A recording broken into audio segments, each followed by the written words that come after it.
दोस्तों, वंदे मातरम। ज्योतिष विज्ञान जिसमें भिन्न भिन्न शाखाएं और उन्हीं में से एक मेदिनी ज्योतिष, और इंग्लिश में कहें तो इसे मंडेन एस्ट्रोलॉजी कहा जाता है। और इसमें ग्रहों को मध्य नज़र रखते हुए और अगर कोई मेदिनी ज्योतिषी अगर उन सिद्धांतों का सही तरीके से आंकलन करने की क्षमता रखता है तो संसार और ब्रह्मांड में होने वाली घटनाओं के बारे में पहले ही जाना जा सकता है। मैंने पिछले 4 वर्षों में मेदिनी ज्योतिष को मध्य नज़र रखते हुए बहुत सारी भविष्यवाणियाँ की हैं और जिनमें कि 99% सत्यता भी रही है। अभी जो विश्व में हालात बने हुए हैं युद्धों के, जो मैं आगे प्लैनेटरी कॉम्बिनेशन देख पा रहा हूँ, तो ये दिखाई दे रहा है कि कुछ बहुत बड़ी अनहोनी होने वाली है। और आज हम इसे कुछ अलग तरीके से डीकोड करेंगे। आप स्वयं मेरे साथ डीकोड करेंगे, क्योंकि इसमें आज मैं एक आपको दैत्य गुरु शुक्राचार्य और राजा बलि के मध्य एक प्रसंग बताने वाला हूँ। वो एक ऐसा प्रसंग है जिसे आप जब समझेंगे तो आपको मालूम चलेगा कि आने वाले वर्षों में और किन किन वर्षों में कब कब विश्व में क्या क्या हालात बनेंगे युद्ध के आगे, और स्थिति क्या रहेगी, किन किन राष्ट्रों के ऊपर गाज गिरेगी, कौन कौन से राष्ट्र दुनिया के नक्शे से गायब हो जाएंगे। जब मैं राजा बलि की बात करूं तो मैं पहले ही कन्फ्यूज़न क्लियर कर देना चाहता हूं। कहीं आप राजा बाली से इसके साथ कनेक्ट ना करें। राजा बाली वो थे जो किष्किंधा नरेश थे, सुग्रीव के बड़े भाई। लेकिन यहाँ बात हो रही है राजा बलि, दैत्यराज, चक्रवर्ती सम्राट राजा बलि, जो कि चिरंजीवी हैं, आज भी जीवित हैं। और जब उनके बारे में बात होती है तो उनका यश, उनका पराक्रम इतना बड़ा था कि उन्होंने तीनों लोकों के ऊपर विजय प्राप्त की थी। इंद्रलोक भी उनके अधीन था। और आज भी संसार राजा बलि को एक सबसे बड़े दानी के रूप में जानता है। और जब संसार में 8 चिरंजीवियों की बात होती है तो राजा बलि भी एक चिरंजीवी हैं, जो कि आज भी सूतल लोक के राजा हैं। ये दोस्तों प्रसंग कुछ इस तरह से है कि राजा बलि गुरु शुक्राचार्य के साथ उनके निर्देशानुसार उनकी देख रेख में अश्वमेध यज्ञ का आयोजन कर रहे थे एवं ब्राह्मणों को दान देने की अंतिम रीति शेष बची थी।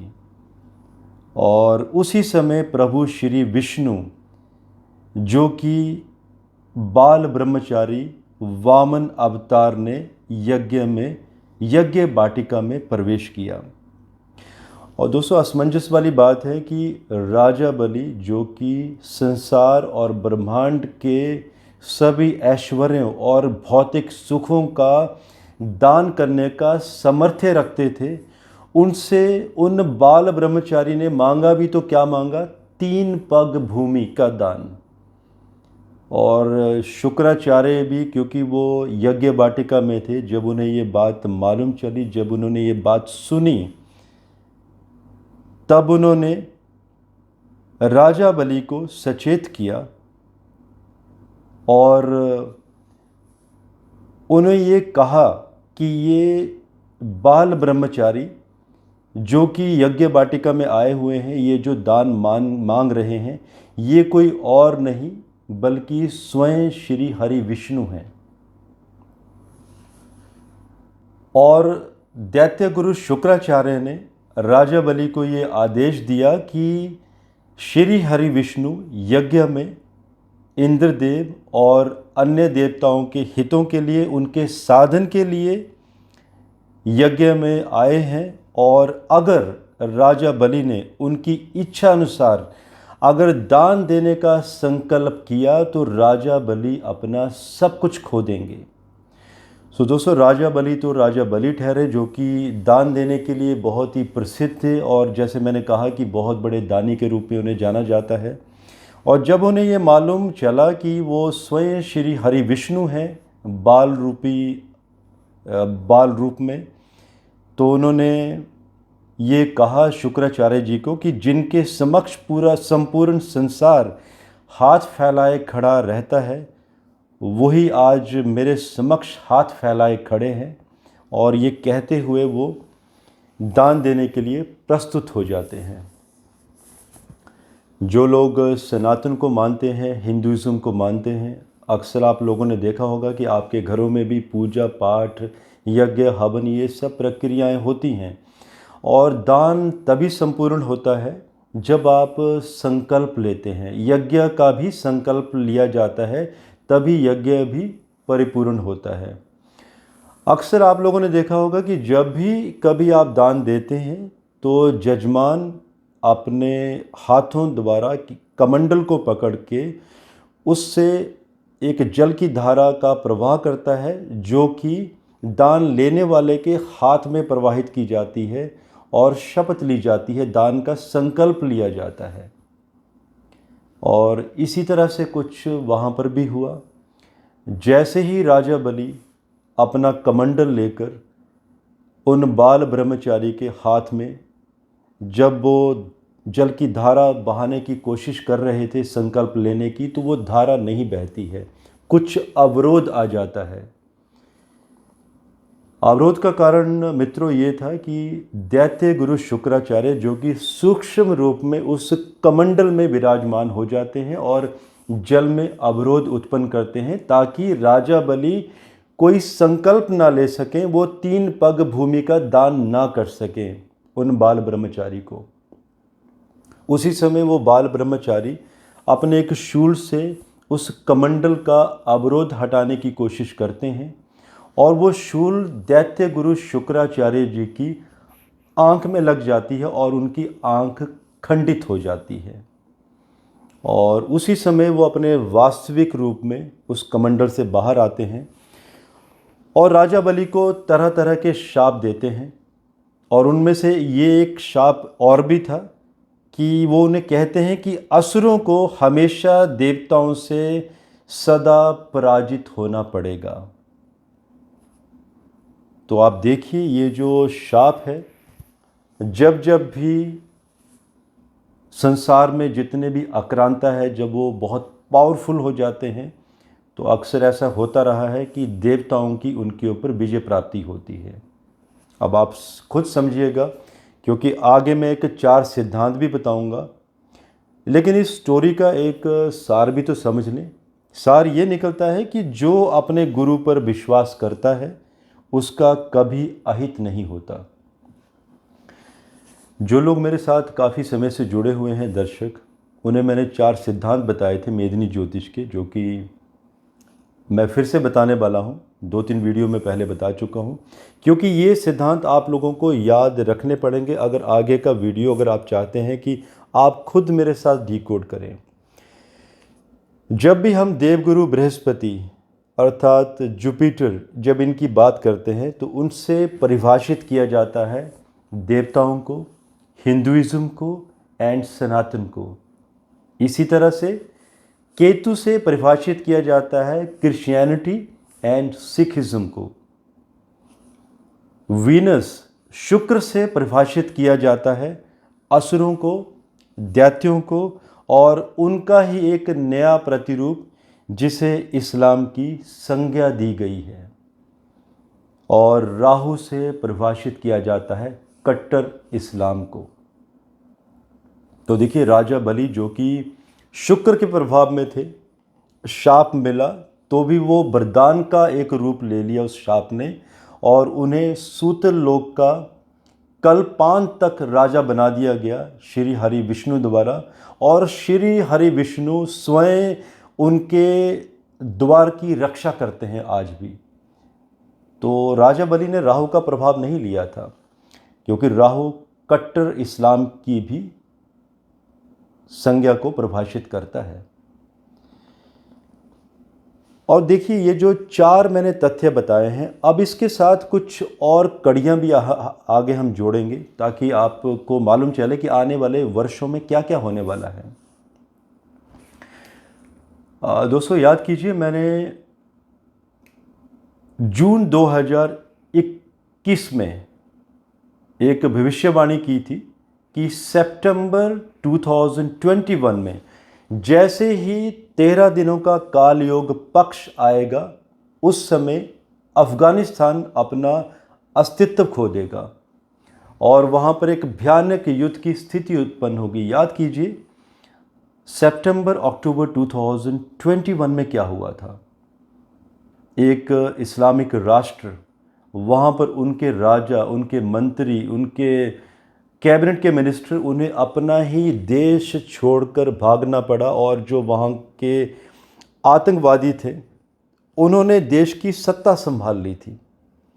और शिया और सुन्नी समुदाय एक ही पंथ के, जिसमें कि आपस में बहुत बड़ा विरोधाभास, गृह युद्ध की स्थिति, जिसमें कई लोगों को देश छोड़कर भागना पड़ा और बहुत सारी हत्याएं जिसमें भाइयों ने ही भाइयों का कत्ल कर दिया। इसके साथ एक और भविष्यवाणी की थी मैंने अज़रबैजान एंड आर्मेनिया युद्ध की, जो उन्हीं दिनों में हुआ था 2021 में। यह बात अलग है कि यहाँ पर 2 अलग पंथ हैं और इनकी भी कनेक्टिविटी हम आगे जोड़ेंगे वीडियो के साथ। इसके साथ एक और भविष्यवाणी की थी मैंने अगस्त 2021 में, जिसमें मैंने कहा था कि फरवरी माह 2022 तीसरे सप्ताह में रशिया और यूक्रेन के मध्य एक भयंकर युद्ध शुरू होगा, जो कि दोस्तों आज 1.5 वर्ष हो गया है और ये युद्ध ख़त्म होने का नाम ही नहीं ले रहा है और ये बहुत लंबा चलने वाला है आगे भी।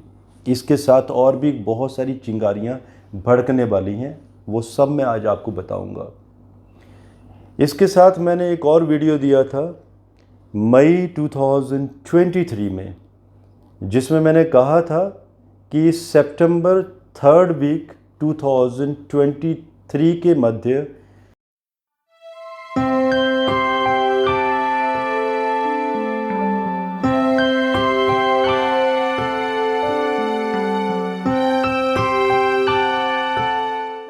पांच नए मोर्चे इस संसार में शुरू होंगे, जिसमें पैलेस्टीन और इज़राइल युद्ध की भी मैंने बात की थी, जो कि तीसरे सप्ताह सितंबर में तो शुरू नहीं हुआ, लेकिन उसके कोई 10-12 दिन के बाद 7 अक्टूबर 2023 को ये युद्ध शुरू हो चुका है।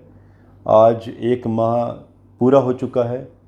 आज 8 नवंबर है। ये वीडियो हो सकता है आपको 2-4 दिनों बाद मिले। और जो दर्शक नए हैं उनको मैं कहना चाहता हूँ, ये सारे के सारे प्रमाण इन वीडियोस के, ये आपको तथ्य, इनके प्रूफ्स, ये आपको इसी वीडियो के डिस्क्रिप्शन बॉक्स में मेरे पुराने वीडियो मिल जाएंगे। आप उन्हें देख लीजिएगा अगर आपको प्रूफ चाहिए होंगे। कुछ शॉर्ट्स भी आपको मिल जाएंगे। अब हम आगे की कड़ियों को जोड़ेंगे, आप खुद जोड़िए। आज से अराउंड 4 वर्ष पहले मैंने एक वार सीरीज़ शुरू की थी, जो आज भी आपको हमारे इसी चैनल के बीच में मिल जाएगी, जिसमें मैंने कहा था कि ईरान के साथ साथ टर्की भी दुनिया के नक्शे से गायब हो जाएगा। और ये मैंने सोच समझ के कहा था। मुझे भी मालूम है कि टर्की नाटो देशों का एक सदस्य है, इतना आसान नहीं है। लेकिन दोस्तों, ज्योतिषी हूँ तो इसका ये मतलब नहीं कि मैं कुछ भी कह दूंगा। मैं भी स्टडी करता हूँ, जियोग्राफिकल नॉलेज होती है हमें भी, और बहुत ही डीप स्टडी करनी पड़ती है। वो समय चला गया है जब ज्योतिषी लोग थोड़ी सी गणना करते थे और कुछ भी कह देते थे। आज पूरे जीके हमारा बहुत स्ट्रांग होना ज़रूरी होता है। तो आप देखते जाइएगा कि नाटो देशों का सदस्य होते हुए भी टर्की के साथ आगे क्या होने वाला है। रही बात ईरान की स्थिति, बहुत भयंकर होने वाली है। अब इन तथ्यों को जोड़ना शुरू कीजिए जो मैंने 4 सिद्धांत बताए आपको, Jupiter, Ketu, Venus and Rahu से। अब यही प्लैनेट वीनस एंड केतु जो घटनाक्रम शुरू हुए हैं एंड प्लानिटरी कॉम्बिनेशन जो मैंने 2031 तक स्टडी किए हैं आगे, शनि देव जी भी 2027 के आसपास मेष राशि में गोचर करेंगे अपनी नीच राशि में। 2028 में शनि देव जी मंगल के साथ षडाष्टक, सूर्य और चंद्र ग्रहण भी आएंगे उस समय। शुक्र और केतु की जो स्थिति है अगर इन दो प्लैनेट्स के साथ जोड़ी जाए और साथ में गुरु का और सूर्य का प्रभाव देखा जाए तो ये लगातार बिगड़ती चली जाएगी। और जब भी एग्रेसिव नक्षत्रों में ये प्लैनेट्स गोचर करेंगे तो 2028 ये बताता है कि पूरा विश्व युद्ध के पायदान पर खड़ा होगा। शायद ही कोई ऐसा देश बचेगा जो युद्ध में सम्मिलित नहीं होगा और हर एक देश के ऊपर कुछ ना कुछ युद्ध के घटनाक्रमों का प्रभाव जरूर पड़ेगा। तो आप देखते जाइए जितने भी शुक्र के साथ किसका कनेक्शन है, किस पंथ का, और केतु के साथ किसका है, इनकी आपस में वार, इसका मतलब होता है कि एथनिक वार। जुपिटर जिस समुदाय से संबंध रखते हैं वो दूर रहेंगे। तो इन केतु और शुक्र के दो पंथों के बीच में भयंकर युद्ध एथनिक वार का ही रूप लेगा। मिडिल ईस्ट में जितने भी इस्लामिक राष्ट्र हैं इकट्ठा हो जाएंगे। यूरोप के भी इस्लामिक राष्ट्र आपस में इनकी कनेक्टिविटी गठजोड़ बनेगा। एशिया में भी कुछ इस्लामिक राष्ट्र और भी देश के पूरी दुनिया के कुछ हिस्सों में कुछ ऐसे राष्ट्र हैं जो कि इकट्ठे आएंगे और उन्हीं राष्ट्रों में आबादी का भी क्षय होगा। ये कुछ ऐसे राष्ट्र होंगे जिनके देश नक्शे से गायब हो जाएंगे। भयंकर युद्ध होंगे। ये अपना सर्वनाश स्वयं करेंगे। ये इकट्ठे होंगे, ये दूसरे पंथ के ऊपर अटैक करने की कोशिश करेंगे लेकिन ये स्वयं नष्ट हो जाएंगे। यही वो दैत्य गुरु शुक्राचार्य का श्राप परिभाषित करता है जो इसको मैंने डीकोड किया है 2031 तक। और ये अपनी ज़मीनें तो खोएंगे ही, अपने लोगों को भी खोएंगे। और 2031 आते आते जब आधा समय बीत जाएगा 2031 का, तब उसके बाद ये पूरे विश्व के जो भी युद्ध के घटनाक्रम हैं तब ये कहीं शांत होंगे। लेकिन अब ये युद्ध के घटनाक्रम बढ़ते चले जाएंगे। ये जो चिंगारी अभी लगी है ये रुकेगी नहीं। अभी आप देख रहे हैं इज़राइल वर्सेस हमास, पैलेस्टीन, कुछ भी कहिए। अभी Israel versus Lebanon, Syria, Egypt, Turkey भी नाटो के साथ विद्रोह। क्या होता है आगे देखते जाइएगा। ईरान भी इस युद्ध में कूदेगा और ये निस्संदेह दुनिया के नक्शे से गायब होगा। वो स्वयं अपने पैरों पर कुल्हाड़ी मारेगा। ये जो आपने कुछ अपने जो कुछ ग्रुप सुने हैं आपने, हूती, हमास, हिजबुल्ला और भी कुछ नए ग्रुप्स आने वाले हैं, इनका नामो निशान मिट जाएगा। देखिए रूट्स तो ख़त्म नहीं होते हैं, कुछ जड़ें शेष रह जाती हैं ताकि जब शांति की स्थिति बने तो उसके बाद प्रकृति खुद चाहती है कि ऑस्पिशियस इनऑस्पिशियस दोनों चीज़ें बनी रहें।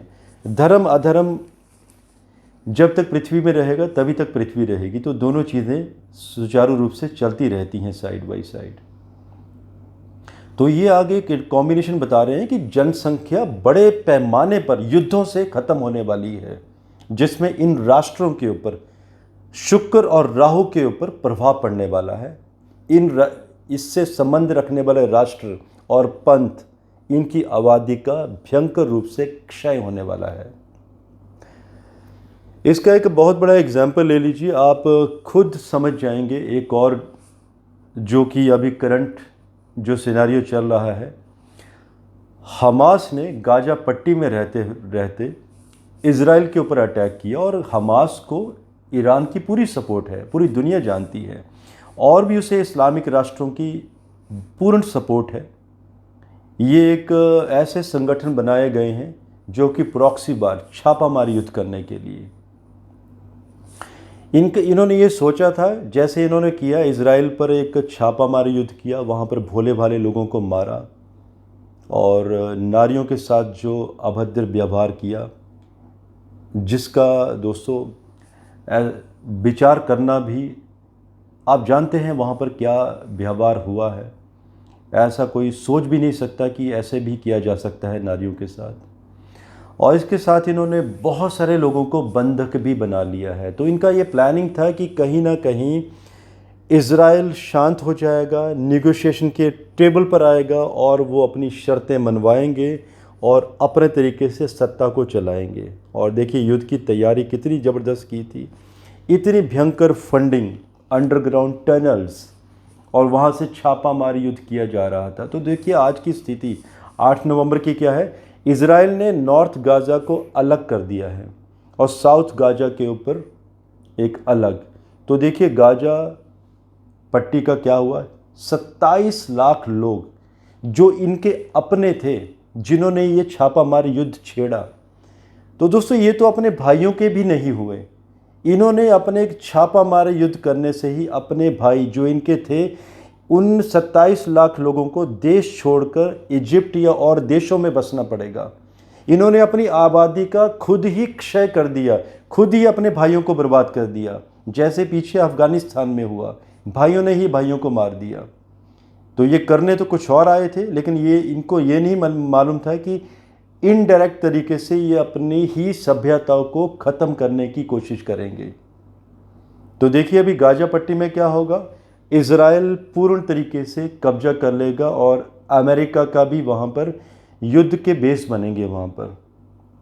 और गाज़ा पट्टी आने वाले कई वर्षों तक इज़राइल का राज होगा। तो सोचिए जो फिलिस्तीन आबादी थी वो तो ख़त्म हो गई वहाँ पर, इनकी एक इतनी बड़ी गलती की वजह से, जिसका आंकलन इन्होंने अपने तरीके से कुछ और किया था। ऐसे ही इसी तरह से युद्धों की चिंगारियाँ इस्लामिक राष्ट्रों में अभी बढ़ती चली जाएगी। ये गलती करते चले जाएंगे और अपने क्षेत्रों को, अपने टेरिटरीज़ को, अपने देशों को ये स्वयं अपने सामने नष्ट होता हुआ देखेंगे। ये एक प्लानिटरी कॉम्बिनेशंस दिखाई दे रहे हैं। और जैसे कि मैंने कहा, दैत्यगुरु शुक्राचार्य का शाप भी यही इंगित करता है। एक यहाँ पर हमें एक मैसेज भी मिलता है कि जब भी हम अपने भौतिक सुखों को भोग रहे होते हैं तो बहुत ज़रूरी है कि लोगों के बारे में भी अच्छा सोचें और सभ्यताओं के बारे में भी कुछ अच्छा विचार करें। क्योंकि जब भी हम ऐसे एग्रेशन में आते हैं तब ऐसा ही होता है, क्योंकि इंसान जब दूसरे के बारे में गलत सोचता है तो वो अपने सर्वनाश का रास्ता कहीं ना कहीं उसके लिए पहले ही तैयार हो जाता है। कुछ मेरे पास क्वेश्चन भी थे कुछ हमारे व्यूअर्स के कि क्या इन युद्धों को रोका जा सकता है, क्या शांति व्यवस्था स्थापित की जा सकती है, क्या भारत के ऊपर इसका कोई प्रभाव तो नहीं पड़ेगा। दोस्तों भारत के ऊपर भी प्रभाव पड़ेगा, थोड़ा सा टच बेस तो यहाँ पर भी रहेगा 2028 के आसपास। लेकिन इन युद्धों को अब रोका नहीं जा सकता। ये जो चिंगारी अभी शुरू हुई है ये अभी भड़कती चली जाएगी, लगातार चलेगी ये। और शुक्राचार्य जी का जो शाप था राजा बलि के ऊपर, अब ये फिर से सिद्ध होने वाला है। 2031 के बाद ही शांति व्यवस्था स्थापित होगी फिर से। आप लोगों के कोई क्वेश्चंस होंगे तो आप ज़रूर पूछ सकते हैं। और इसके साथ मुझे इजाज़त दीजिए। धन्यवाद।